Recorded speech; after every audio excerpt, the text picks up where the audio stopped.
السلام عليكم ورحمة الله وبركاته.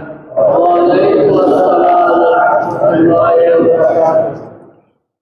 الحمد لوليه والصلاة والسلام على أهله. أما بعد فأعوذ بالله من الشيطان الرجيم.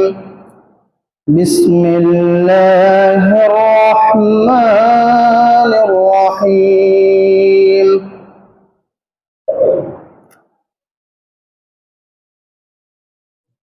كلا إذا دكت الأرض دكا دكا وجاء ربك والملك صفا صفا وجيء يومئذ بجهنم يومئذ يتذكر الإنسان وأنى له الذكرى يقول يا ليتني قدمت لحياتي فيومئذ لا يعذب عذابه أحد ولا يوثق وثاقه أحد. وقال الصادق المصدوق رسول الله وقال الصادق المصدوق رسول الله صلى الله عليه وسلم تركت فيكم أمرين لن تضلوا ما تمسكتم بهما كتاب الله وسنتي أو كما قال عليه الصلاة والسلام. سبحانك لا علم لنا إلا ما علمتنا إنك أنت العليم الحكيم. সকলে মোহাম্মদের সাথে দুরূদ ইব্রাহিম পড়ে। اللهم صل على محمد وعلى آل محمد كما صليت على إبراهيم وعلى آل إبراهيم إنك حميد مجيد. اللهم بارك على محمد وعلى آل محمد كما باركت على إبراهيم وعلى آل إبراهيم إنك حميد مجيد. الحمد لمن قدر خيرا وخبالا والشكر لمن صور حسنا وجمالا. فرد صمد عن صفة الخلق بريء رب أزلي خلق الخلق كمالا. لا ضد ولا ند ولا حد لمولاه الآن كما كان ولم يلق زوالا الآن كما كان ولم يلق زوالا সকলে দিল থেকে আল্লাহ তাআলার শুকরিয়া স্বরূপ করি আলহামদুলিল্লাহ।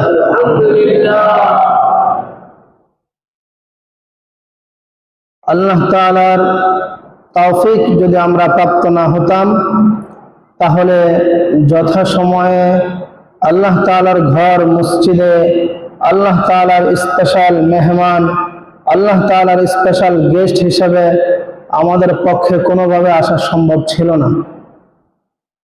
কারণ এই আজকের এই পবিত্র জুমার দিনের এই গুরুত্বপূর্ণ সময়ে এখনো তো বহুজন বাইরে আছেই, কিছু কিছু হতভাগা আজকে এমনও থাকবে যারা দুনিয়ার সাধারণ তুচ্ছ কোনো কাজের কারণে তারা এই সাপ্তাহিক সেরা দিন, গরিবের ঈদের দিন, আল্লাহ তাআলা মৃত্যুর পর যেদিন সকলকে মেহমানদারি করাবেন, আল্লাহ তাআলার মেজবানির দিন, কি বললাম, আল্লাহ তাআলার মেজবানির দিন, মেহমানদারির দিন এই শুক্রবার।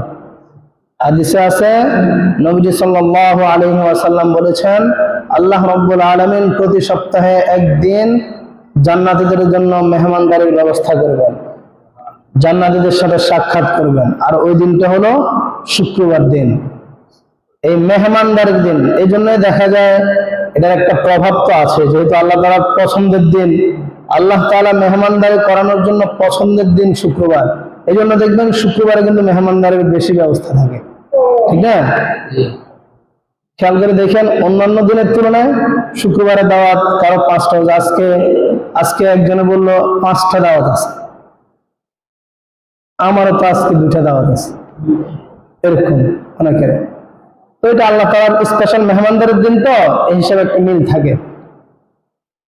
তো এই গুরুত্বপূর্ণ দিন চাইলে আল্লাহ তাআলা আমাকে আপনাকে দুনিয়ার কোনো তুচ্ছ কাজে ব্যস্ত রেখে আল্লাহ তাআলার প্রিয় ঘর থেকে দূরে রাখতে পারতেন, কিন্তু তা না করে আল্লাহ তাআলা আমাদেরকে দিল থেকে মহব্বত করেন। এটার বহিঃপ্রকাশ এটা বুঝলাম কিভাবে? এটা বুঝলাম যেহেতু আল্লাহ রাব্বুল আলামিন নিজে আমাদেরকে তার ঘরে নিয়ে আসছেন। বুঝেন, আমি তো একটা কথা বলি, আমরা দাওয়াত কাকে দেই, মেহমান কাকে বানাই? যাকে দিল থেকে মহব্বত করে। কোনো শত্রুকে আমি আমার কোনো মেজবানের কোনো খাবারের অথবা আমার স্পেশাল কোনো বিষয়ের মধ্যে তারা শরীক করি না। আবার যার সাথে আমার সাধারণ ভালোবাসা তাকে আমি থার্ড পার্সন হিসেবে রাখি। ফার্স্ট পার্সন আমার মহব্বত, আমার দিলের গহীনে যার জন্য জায়গা আছে তাকে দেই, ঠিক না?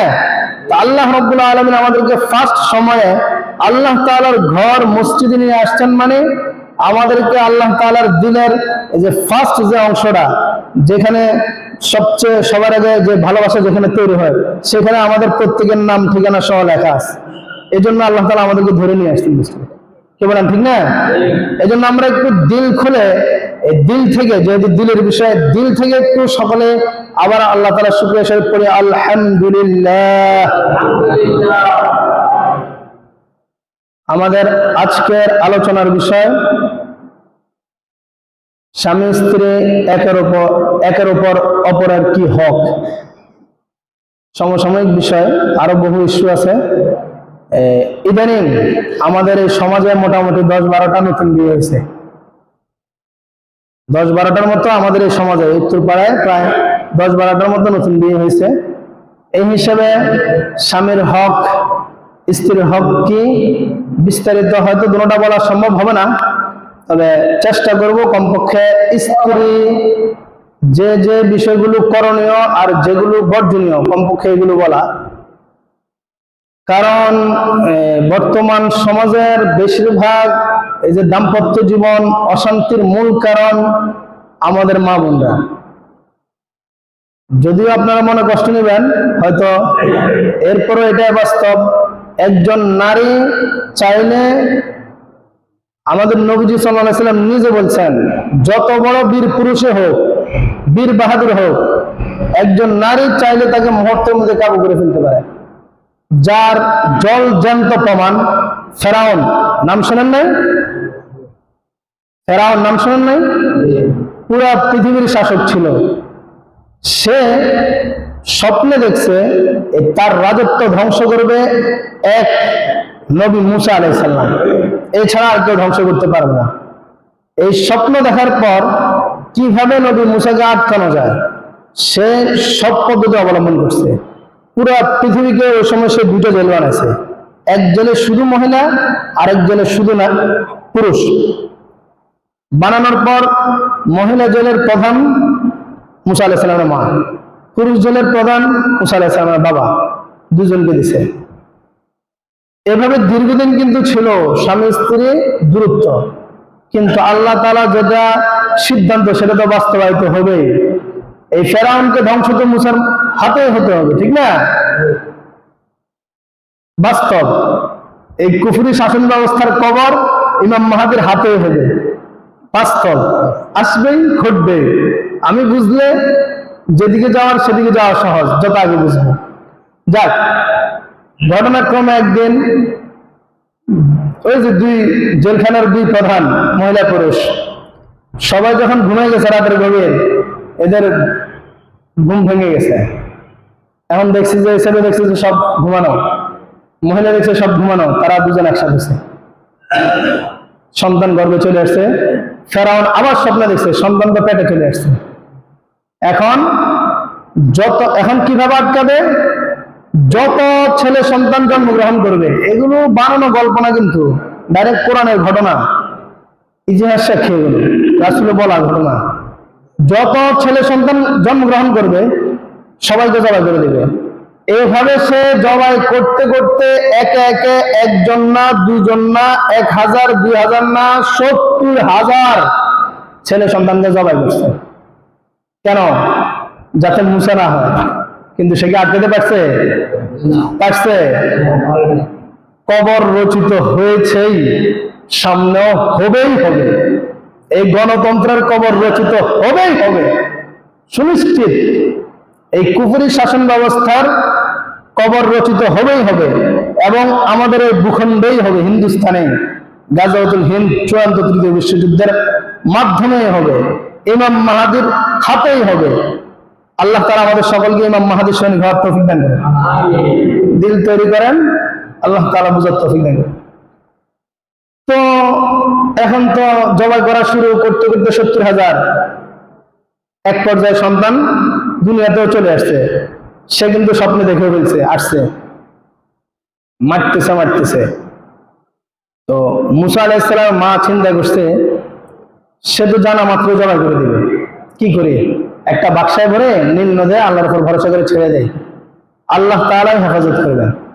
ওমান ইয়াতাওয়াক্কাল আলাল্লাহ ফাহুয়া হাসবু। দুনিয়ার মানুষ আমরা যত কঠিন কাজই হোক না কেন, যদি দিলটাকে পরিপূর্ণ ঈমান দ্বারা ভরে আল্লাহর উপর পূর্ণাঙ্গ বিশ্বাস রেখে ভরসা রেখে কোনো একটা হিম্মত করে কোনো একটা কাজে নামি, আল্লাহ তাআলা এটাকে উদ্ধার করে দিবেন। জ্বলন্ত প্রমাণ নীল নদ, ফেরাউনের রাজপ্রাসাদ যেখানে, যেই সাগরের পায়ে ফেরাউনের রাজপ্রাসাদ, সেই সাগরে ছাড়লো মুসা আলাইহিস সালামকে বাক্সা করে, বুঝলেন ভাই? কিন্তু ভরসা করছে কার উপর? আল্লাহর উপর। এই জন্য আল্লাহ বলছেন ওমান ইয়াতাওয়াক্কাল আলাল্লাহ, যে আল্লাহর উপর ভরসা করে আল্লাহই তার জন্য যথেষ্ট হয়ে যায়। আলহামদুলিল্লাহ হয়ে গেছে। মুসা আলাইহিস সালাম এই বাক্সায় যেতে যেতে ফেরাউনের বাড়ির ঘাটলায়, রাজপ্রাসাদের ঘাটলায় ফেরাউনের স্ত্রী আসিয়া আলাইহিস সালাম, আসিয়া রাদিয়াল্লাহু আনহা, তিনি আসছেন। এসে দেখছেন বাক্সা, নিলেন, খুলে দেখেন কি সুন্দর এক বাচ্চা। আর আসিয়া তিনি হবেন জান্নাতে আমার নবীজি সাল্লাল্লাহু আলাইহি ওয়াসাল্লামের স্ত্রী। এই জন্য যদিও সে দুনিয়াতে ফেরাউনের স্ত্রী ছিল, ফেরাউন তার শরীরে কখনো টাচ করতে পারে নাই, যদিও সারা দুনিয়ার বাদশা সে। তো তিনি চিন্তা করলেন যেহেতু ওনার সন্তান নাই, এটাকে পালবে, মুসা আলাইহিস সালামকে পালবে। নিয়ে গেছে বাসায়। নেওয়ার পর ফেরাউন তো দেখা মাত্রই তরবারি নিয়ে হাজির, জবাই করে দিবে। ভালো করে শোনেন আমাদের মা বোনেরা, বলছিলাম একজন মা, একজন বোন, একজন স্ত্রী চাইলে মুহূর্তের মধ্যে স্বামীকে কাবু করে ফেলতে পারে। আমাদের বর্তমান দাম্পত্য জীবনগুলো অসুখের মূল কারণ, মূল মেকার বা মূল সবকিছুর নিয়ন্ত্রণ আমাদের মা বোনদের হাতে। আপনারা একটু হিম্মত করলে সংসারটা, দাম্পত্য জীবনটা সুখময় হয়ে যায়। এই যার যন্ত্র প্রমাণ এখানে পাইবেন। কি করলো? ফেরাউন তো জবাই করে দেওয়ার জন্য সব রেডি, সামনে চলে আসছে। আসিয়া বলতেছে, তোমার কি বাচ্চা আছে, সন্তান আছে? না, মানে দুর্বল পয়েন্ট গুলো বারবার খোঁজাছে। সন্তান আছে? এ পর্যন্ত পারছি কিছু করতে? এটাকে আমি পালবো বলতে। ফেরাউন বলতেছে, আমি একে একে 70,000 জবাই করছি। এখন যদি আমার ঘরে ছেলে লালিত পালিত হয়, তাহলে মানুষ শুনলে কি বলবে? কেউ শুনবে না। আমরা এটাকে আন্দর মহলে পালবো, যখন বড় হবে তখন আত্মপ্রকাশ করবো, তখন তাকে বের করবো, এর আগে বের করবো না। তো অনেক রকমের ফেরাউনও চাইছে জবাই করে দিতে, আসিয়া বিভিন্ন ভাবে কৌশলে বলছে। শেষ পর্যন্ত ফেরাউন কাবু হয়ে গেছে আসিয়ার কাছে। কি হয়ে গেছে? এবং এই ফেরাউনের ঘরে মুসা আলাইহিস সালাম শেষ পর্যন্ত যুবক বয়স পর্যন্ত উপনীত হয়েছে। বুঝলেন না? যে ফেরাউনের জন্ম আটকানোর জন্য পুরো পৃথিবীতে 2টা জেল বানাইছে। মায়ের গর্ভে যাওয়ার পর দুনিয়াতে আসা বন্ধের জন্য একে একে 70,000 জবাই করছে। এত আক্রোশ, এত বিদ্বেষ ছিল এই ফেরাউনের। এরপরও এক নারীর কাছে, এক স্ত্রীর কাছে কাবু হয়ে শেষ পর্যন্ত ওই মুসাকে তার ঘরে জায়গা দিতে বাধ্য হয়েছে। বুঝছেন? এই জন্য আমাদের মা বোনরা হলো মূল। তো যাক, মা বোনদের ব্যাপারে বিশেষভাবে বলবো। আর শুরুতে আমি আমাদের পুরুষদেরও কিছু দোষ আছে। আমরা শুধু চাই যে সে এমন হোক, সে এমন হোক, কিন্তু সে যে আমার কাছে কত কিছু পায় এগুলো আমরা দিতে চাই না। 1 নাম্বার, বিয়ের পর পর আল্লাহ তাআলা যেটা নির্দেশ, একটু খেয়াল করে শুনেন। আল্লাহ রাব্বুল আলামিন বলেন, ওয়াশিরুহুন্না বিল মারুফ, স্ত্রীদের সাথে তোমরা সব সময় নম্র ভাষায়, ভদ্র ভাষায়, মার্জিত ভাষায় কথা বলবে। আপনি সবসময় ঘ্যাট ঘ্যাট ঘ্যাট, বুঝলেন নাই? ওয়ার্ডার জামা একটা ময়লা আছে, খুলে ঠাস করে মুখের মধ্যে মেলেন, ধুয়ে নাও। বুঝলেন নাই? আপনি পুরুষ, আপনি স্বামী, আপনার একটা কর্তৃত্ব আছে, এটা দেখাইতে হয়। আর রিজালু কাওয়ামুনা আলান নিসা, পুরুষরা নারীদেরকে নেতৃত্ব দিবে। এই ভাব আপনার ভিতরে এসে গেছে। এই ভাবটা আপনার আমাদের যেখানে দরকার সেখানে আসে না। পুরা রাষ্ট্রকেন্দ্রিক দরকার। আর রিজালু কাওয়ামুনা আলান নিসা, রাষ্ট্রের নেতৃত্ব দিবে পুরুষরা, কোনো মহিলারা না। এটা এখানে মৌলিক ভাবে দরকার, এখানে আসে না। এখানে আসে যেটা চলতেছে আমরা চলতে থাকি, কিন্তু ওই ঘরের বেডির সাথে আমি নেতৃত্ব দেই। হামসমান ডাঙ্গরের নিস, আর কোনো বড় কে আছে, আমি যাকে তাই তো শুনতে হবো। এই মনোভাবের কারণে দেখা যায় স্ত্রীর সাথে সুন্দর ব্যবহার করে না। আর এই অভদ্র ব্যবহারের কারণে, এই রাগ রাগ শব্দের কারণে মহিলাদের মন মেজাজ নষ্ট হয়ে যায়। এই শুরু থেকে আপনি যখন এগুলো খেয়াল করবেন না, তখন সমস্যা। আজকের আলোচনা আমরা যারা স্বামীরা আছে, এরা তো মনোযোগ দিয়ে শুনবে এবং চেষ্টা করবেন আমল করার। আর যারা বিয়ে করেন না, এখনো করবেন, তারাও এগুলো খেয়াল করে শোনেন, সবসময় তো শোনেন। আচ্ছা, এই আলোচনা এতটুকু এখানে স্টপ। একটু অন্য একটা আয়াতের কিছু অর্থ আমরা শুনে আসি আগে। 30 নম্বর পারা থেকে আল্লাহ রাব্বুল আলামিন ইরশাদ করেন, কাল্লা ইযা দুক্কাতিল আরদু দাক্কান দাক্কা, খবরদার দুনিয়ার মানুষেরা, খেয়াল করে শোনো, যেদিন এই পুরা পৃথিবী চূর্ণ বিচূর্ণ হয়ে যাবে।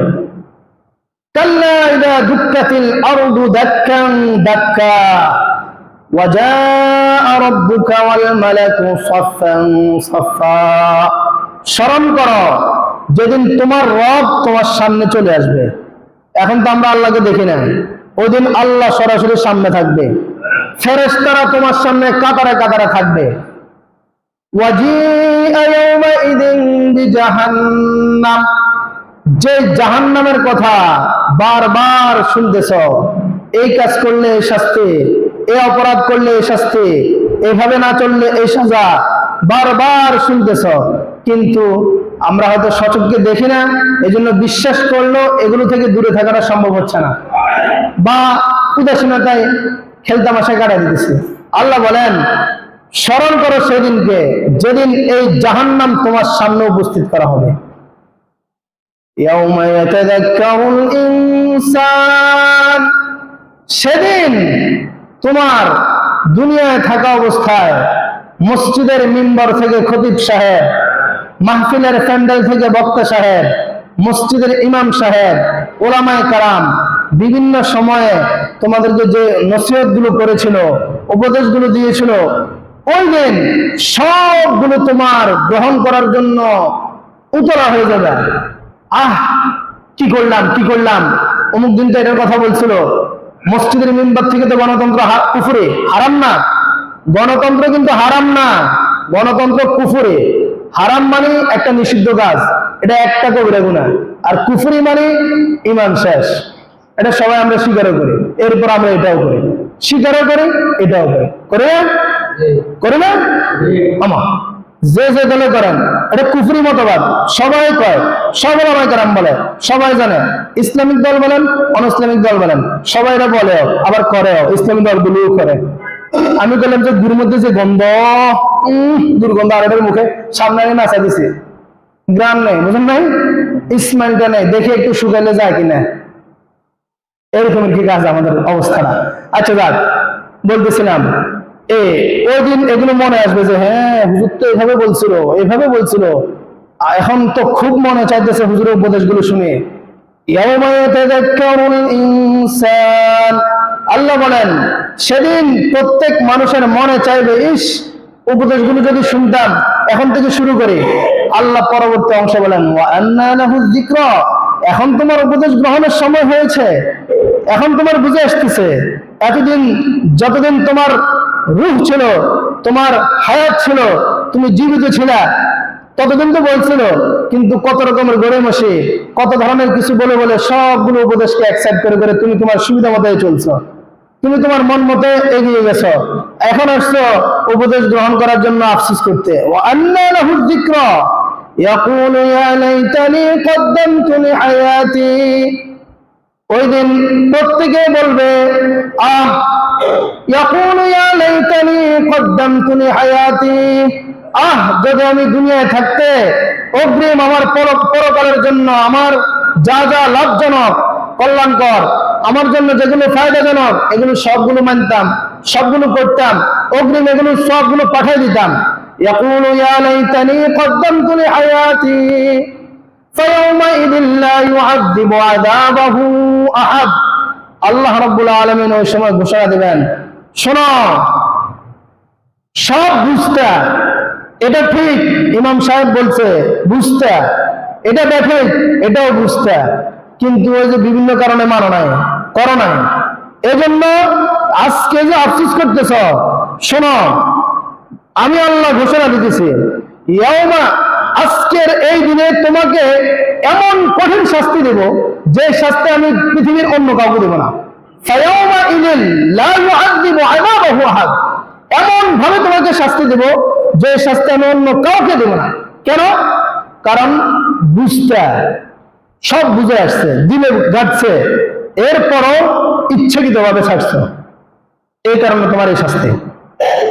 ওয়ালা ইউসিকু ওয়াসাকাহু আহাদ, তোমার হাত পা গুলোকে আমি এমন ভাবে বাঁধবো যেভাবে পৃথিবীতে অন্য কাউকে বাঁধবো না, অন্য কোনো আসামিকে, অন্য কোনো অপরাধীকে বাঁধবো না, তোমাদেরকে ঠিক এইভাবে বাঁধবো। পক্ষান্তরে যারা এই হকের দাওয়াত গুলো শোনে, ওলামায়ে কেরামদের নসিহত গুলো শোনে, কোরআন হাদিস ভিত্তিক, মন গড়া কোনো নসিহত শোনার দরকার নেই। যদি কোরআন হাদিস দিয়ে সঠিকভাবে বলে আর আপনার কাছে দিলে মনে হয় যে এটা সঠিক, এগুলো যখন শুনবেন, মানবেন, তখন আল্লাহ তাআলা কিভাবে ডাক দিবে জানেন?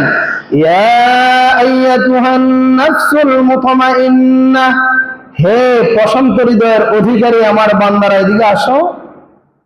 ইয়া আইয়াতুহান নাফসুল মুতমাইন্নাহ ইরজিই ইলা রাব্বিকি রাদিয়াতাম মারদিয়াহ, আসো তোমার রবের কাছে, আমিও খুশি তুমিও খুশি, আসো। ফাদখুলি ফি ইবাদি, আমার স্পেশাল বান্দাদের সাথে অন্তর্ভুক্ত হয়ে যাও, জান্নাতে চলে যাও। ওয়াদখুলি জান্নাতি, আমার জান্নাতে চলে যাও। সুবহানাল্লাহ, ভাই বহুত তো হায়াত হইলো, ওয়াজ নসিহত বহুত হইলো। আমি তো এই মিম্বারে 3 বছরের মতো জুমার খুতবায় আলোচনা বলতেছি, শুনতেছেন। নসিহত তো অনেক করা হয়, সবগুলো তো হয়তো মানা হয় না জানি, তবে কমপক্ষে আজকে থেকে 1টা 2টা 3টা 4টা যতটুকু মনে রাখতে পারেন হিম্মত করেন এখন থেকে যে সবগুলো মানবো, বাকি যতটুকু মনে রাখতে পারেন শুরু করে দেবেন। পারবো না ইনশাআল্লাহ? পারবো না? তাহলে প্রথম স্ত্রীর হক কি বললাম? ওয়াশিরুহুন্না বিল মারুফ, এদের সাথে নম্র ভাষায়, ভদ্র ভাষায়, কোমল ভাষায় সুন্দরভাবে ব্যবহার করা।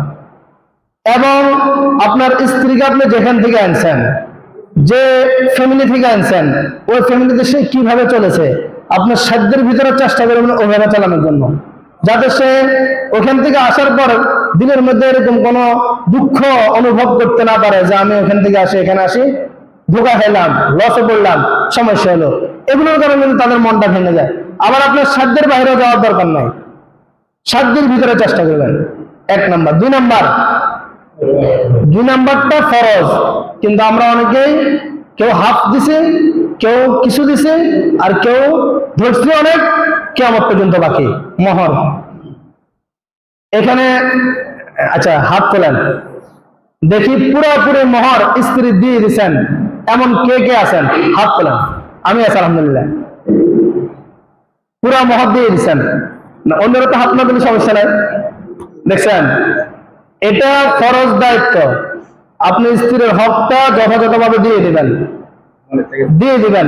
আজকে তো নসিহতটা শুনতেছেন, বললাম না সময় তো আর নাও হতে পারে, আগামী সপ্তাহ পর্যন্ত নাও হাত পাইতে পারেন। নিয়ত করেন, যদি না থাকে হুজুর নাই, ছেলে মেয়েদেরকে দিয়ে দিচ্ছে বাপের সম্পদ নাই, আপনি ফকির হয়ে গেছেন, তো হইরারা বিয়ে করে না?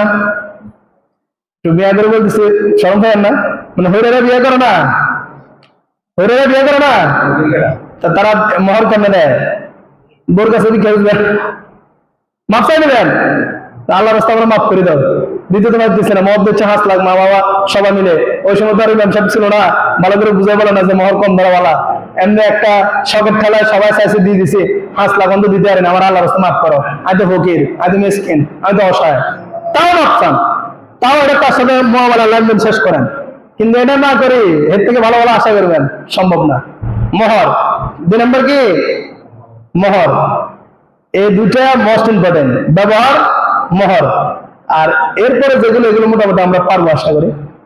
আমার স্বামী আমরা যারা আছে, পুরুষ সমাজ যারা আছেন, তাদের কাছে অনুরোধ গুলো, আর বিশেষ করে বললাম সংসারের সব সুখের মূল নারী হয়ে মূল মাস্টার মাইন্ড যারা, তারা হলো মহিলারা।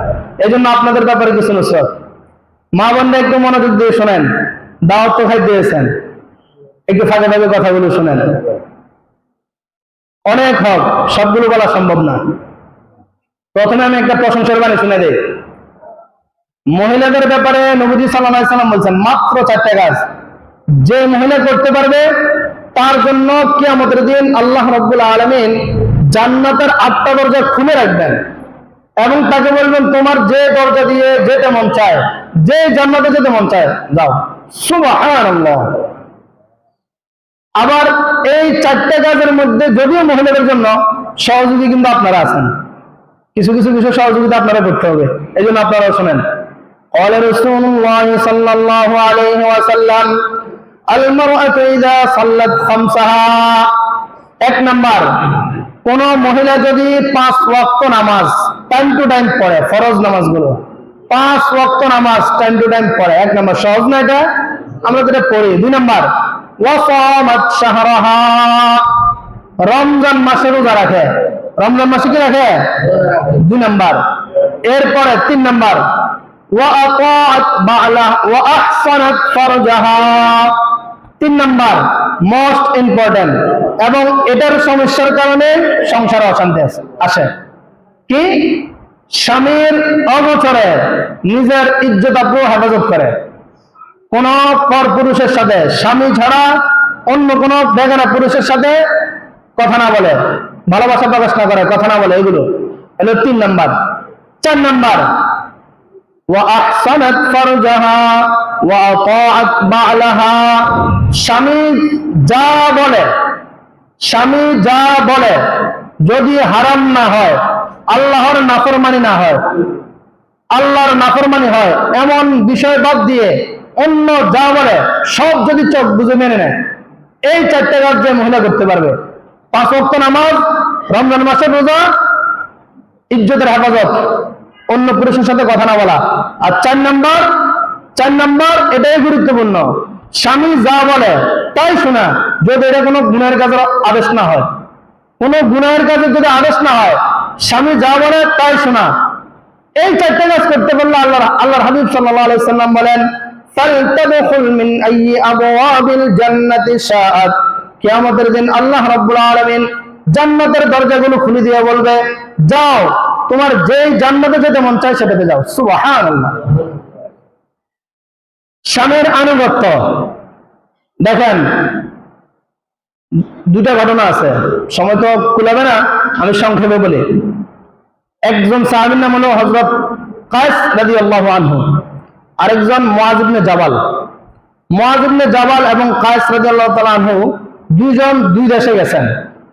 এটা 2টা হাদিস আমি একসাথে সংক্ষেপে বলে দিতেছি। 2 দেশে গিয়ে দেখছেন ওই সমস্ত এলাকার লিডার যারা আছে, নেতা যারা আছে, এদেরকে যারা তাদের অধীনস্থ এরা সেজদা দেয়। সেজদা বলতে একটা তো ডাইরেক্ট, আমরা যেটা বুঝি ডাইরেক্ট সেজদা দেওয়া, আর আমাদের সমাজে ডাইরেক্ট সেজদা না দিলেও ওই সেজদা মানে তার কথা মতো উঠা আর বসা।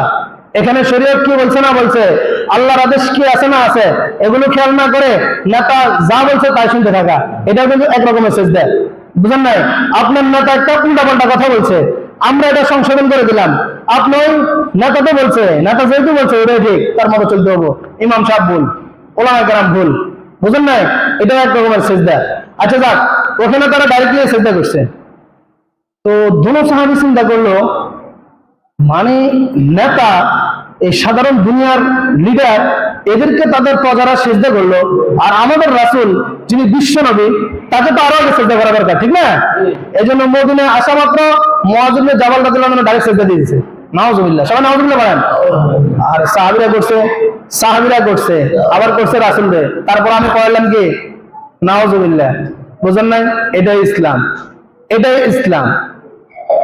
কোন নবী না, সাহাবী না, আরো যত কেউ হোক, যদি শরীয়তের বাইরে কোনো কাজ করে, একই হুকুম, সবার জন্য একই হুকুম, সে যেই হোক। রাসূল সাল্লাল্লাহু আলাইহি ওয়াসাল্লাম ধমক দিয়ে দিয়েছেন, কি করলে এটা, তবে তওবা করো, ঈমান আনো, দোবরাও, সেজদা দিলে কেন?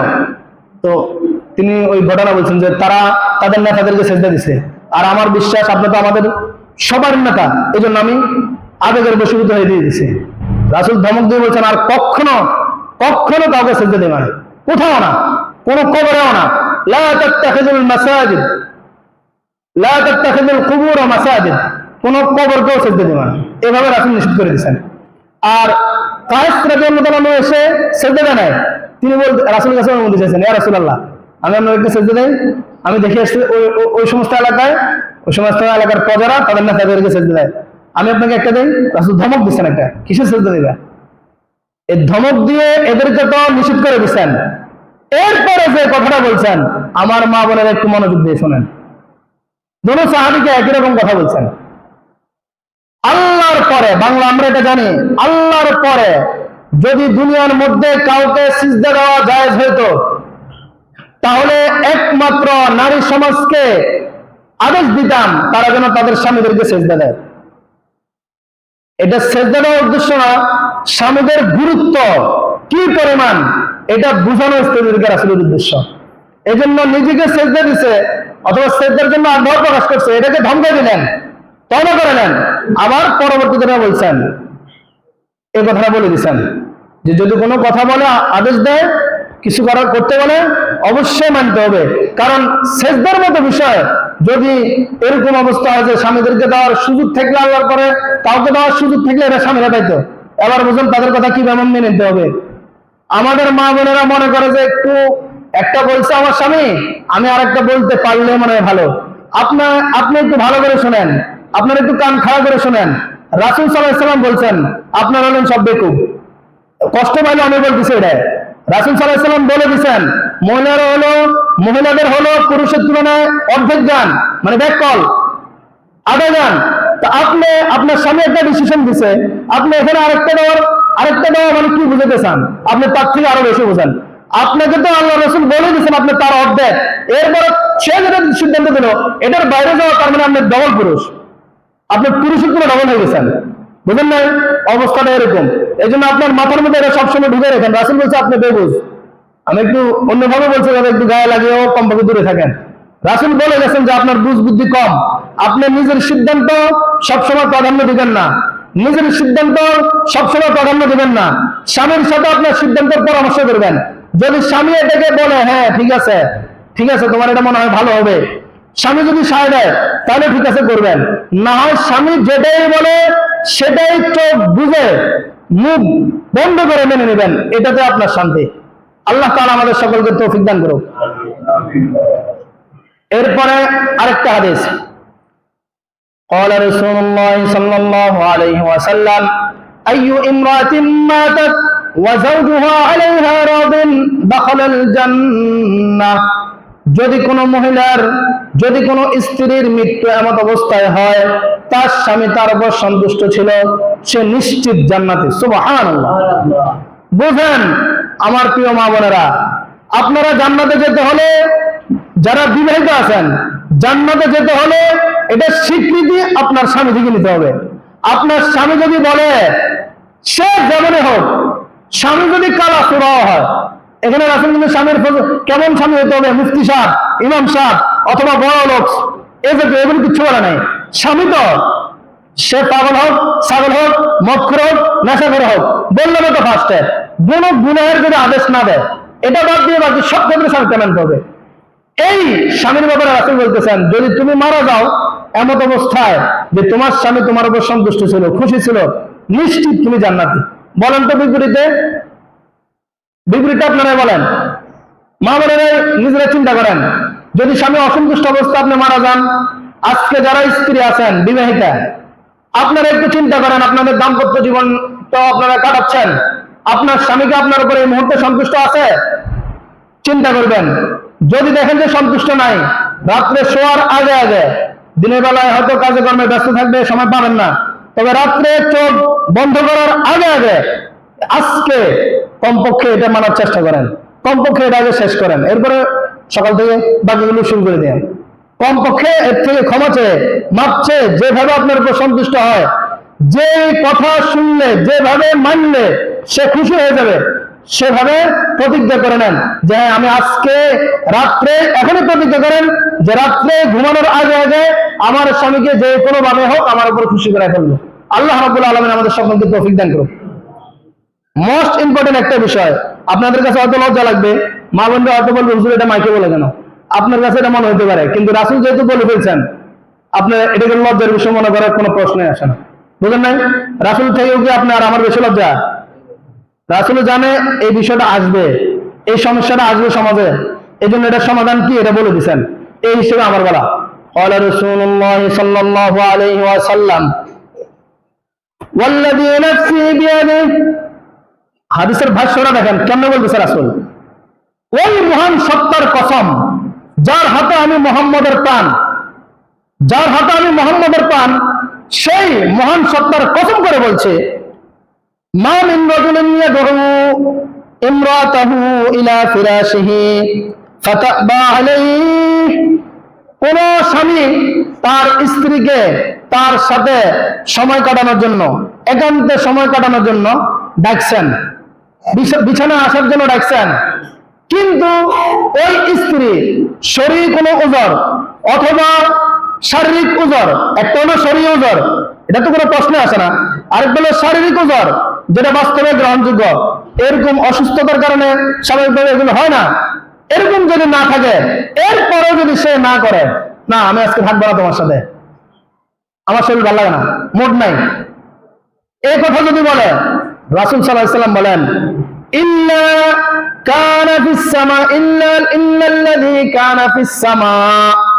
শুনে রাখো, তাহলে যেই মহান সত্তা আসমানে থাকেন, তিনি সাখিতান আলাইহা, ওই নারীর উপর ততক্ষণ পর্যন্ত নারাজ থাকেন, লানত দিতে থাকেন, হাত্তা তারজা যাওজাহা, যতক্ষণ না সে তার স্বামীকে সন্তুষ্ট করে দেয়। স্বামীকে খুশি করানোর আগ পর্যন্ত, স্বামীর যেটা মন চাইছে ওটা পূরণ করার আগ পর্যন্ত আসমানের রব ওই নারীর উপর লানত বর্ষণ করতে থাকেন, অসন্তুষ্ট থাকেন। আল্লাহ তাআলা আমাদের সকলকে হেফাজত করুক, আমাদের মা বোনদেরকে এটা বুঝার তৌফিক দান করুক। আমাদের মা বোনদের যে কয়েকটা ভুলের কারণে দাম্পত্য জীবনগুলো অসুখে পরিণত হয়ে রয়েছে, সংক্ষেপে আমি 5টা বলে দিই। 1 নাম্বার, স্বামীর প্রতি অবহেলা, অযত্ন। আপনার স্বামী সারাদিন কাজ করে আসছে, আপনি ভাবতেছেন এটা আমার স্বামী, এটা আসে, প্রতিদিনে আসে, সে তার মতো করে গোসল করবে, এই করবে, সে করবে, আপনি আপনার মতো আছেন। আর বর্তমানে তো আল্লাহর গজব একটা আছে হাতে, মোবাইল, এটার মধ্যে আপনি নাটক দেখতেছেন। আধা ঘন্টা স্বামী ডাক দিছে, এই আর 10 মিনিট আছে, একটু সারি আসে, বুঝছেন না, নাটকে চলে যাবো, সময় নাই, এই 10 মিনিট, এই 5 মিনিট আমি আসতেছি, তুমি যাও বাথরুম, আমি লুঙ্গি নিয়ে আসতেছি। এই যে একটা অযত্ন করলেন, অবহেলা করলেন, এই কিন্তু তার মন ভাঙা শুরু, এই কিন্তু অশান্তির সূচনা, এটাই কিন্তু দাম্পত্য জীবন অশান্তির সূচনা। 2 নম্বর, স্বামীর সাথে অন্যকে কম্পেয়ার করা, মানে স্বামীর সামনে শুধু অন্যের প্রশংসা, তোমার ছোট ভাই এত কিছু করে, তোমার ছোট ভাই তার বড় এগিয়ে দেয়, তুমি আমার কি দাও, অথবা অমুকের জামা এটা করছে, অমুকে এটা করছে, তোমাকে এটা করছে, তুমি কি করো আমার নাই, শুধু অন্যের সাথে তুলনা, অন্যের বিষয়ে অন্যের প্রশংসা স্বামীর সামনে করা। মনে রাখবেন, একজন আত্মমর্যাদা বোধ সম্পন্ন স্বামী কখনো স্ত্রীর মুখে অন্য বেগানা পুরুষের অথবা আপন ভাইয়েরও এরকম প্রশংসা আদৌ সহ্য করতে পারে না। কি বলেন পুরুষ সমাজ যারা আছেন তারা বলেন, ঠিক না? বাস্তব এটা। 2 নাম্বার। 3 নাম্বারটা তো হাদিসে গেছে, অন্য পুরুষের সাথে সম্পর্ক, অন্য কারোর সাথে ভালোবাসা, এমনি জামার সাথে নর্মাল, কিন্তু কেউ বলতে হ্যালো কেমন আছো, বুঝলেন নাই, কি মডেলিং অবস্থা শুরু হয়ে যায়। এগুলো কিন্তু বড় ধরনের সমস্যা, আপনার স্বামীর অশান্তির সংসারের মধ্যে এটা আরেকটা কারণ। 3 নাম্বার। 4 নাম্বার, স্বামীর আপন জনদের সাথে দুর্ব্যবহার। আপনি ভাবছেন স্বামী তো আমার হাতের মুঠোয়, স্বামী তো মাসে মাসে বেতন আমাকে দেয়, আমার হাতে পাঠায়, আমার অ্যাকাউন্টে পাঠায়, এই জন্য আপনি স্বামীর মা বাপ আসলো না গেল, তার বোন আসলো না গেল, কি অবস্থা, এদের সাথে এত বেশি ব্যবহার ভালো না, আবার এরা আসলে এত খোঁজ খবর, এগুলো কিছুই করেন না। আপনি হয়তো ভাবছেন এই কি যে আপনার স্বামী আপনার হাতের মুঠে আছে, সে মনে হয় এগুলো কিছুই বোঝে না। মনে রাখেন, একটা ছেলে, একটা স্বামী, সে যতই খারাপ হোক, সে যেমনই হোক, সে তো তার মা বাবার থেকে জন্ম হয়েছে, ঠিক না? একটা মানুষত্ব বা একটা সাধারণ অভ্যাসগত ভাবেও অন্য বিষয়বাদ, একটা দিলের একটা টান থাকে। সে নিজে হয়তো কষ্ট দেয়, কিন্তু অন্য যদি তার মা বাবাকে নিয়ে কোনো কিছু করে, বলে বা অবহেলা করে, দুর্ব্যবহার করে, এগুলো হয়তো এখন অফেন বলতে পারে না আপনার সামনে আপনার দুর্ব্যবহারের কারণে, কিন্তু মনে রাখেন এগুলোর কারণে কিন্তু আপনার সংসারে অশান্তি শুরু করে দেবে সে, সিস্টেমে। এজন্য যদি সংসার শান্তির বানাতে চান, তাহলে স্বামীর আপনজন যারা আছে, মা বাবা ভাই বোন ফুফু খালা, এই জাতীয় আরো যারা আছে সমাজের আত্মীয় স্বজন, এদের সাথে সুন্দর ব্যবহার করবো তো ইনশাল্লাহ। মা বোনেরা করা দরকার, আপনারা খেয়াল করেন। সর্বশেষ 5 নাম্বার, ওই যেটা হাদিসে বলছি, স্বামীর পছন্দকে নিজের পছন্দের উপর প্রাধান্য দেওয়া, স্বামীর মতকে নিজের মতের উপর প্রাধান্য দেওয়া। আপনার একটা মত, আপনার স্বামীর আরেকটা মত, আপনার একটা পছন্দ, আপনার স্বামীর আরেকটা পছন্দ, আপনি সবসময় আপনার পছন্দের গুলোই করেন, স্বামীর গুলো কেয়ারও করেন না। আপনি ভাবছেন এমনি সংসারের মধ্যে আগুন লেগে রয়েছে, এমনি আপনার সংসারটা মিনি জাহান্নাম হয়েছে, এটা একটা কারণ। আমি তো বললাম, আপনারা তো শব্দটা আবারও বলি, রাসূলের ভাষ্য মতে আদা বুদ্ধি, মানে একরকমের বেকুব। এই জন্য আপনি আপনার মতটাকে প্রাধান্য দিবেন না, আপনার পছন্দকে স্বামীর উপর প্রাধান্য দিবেন না। আপনার স্বামীর বুদ্ধি বিবেক আপনার থেকে দ্বিগুণ, আপনি যেটা ভালো বুঝছেন সে এটা গবেষণা করে আপনার থেকে ডবল গবেষণা করে আরেকটাকে ভালো বুঝছে, এই জন্য তার থেকে প্রাধান্য দেবেন। পারবো তো ইনশাআল্লাহ? আল্লাহ রাব্বুল আলামিন আমাদের মা বোনকে বোঝার তৌফিক দান করুক।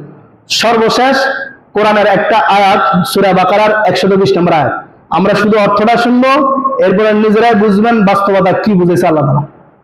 ওয়ালান তারদা আনকাল ইয়াহুদ ওয়ালান নাসারা হাত্তা তাত্তাবিআ মিল্লাতাহুম, ইহুদি খ্রিস্টানরা ততক্ষণ পর্যন্ত তোমাদের উপর খুশি হবে না যতক্ষণ না তোমরা তাদের মত অনুসরণ করবে, তাদের মিল্লত অনুসরণ করবে।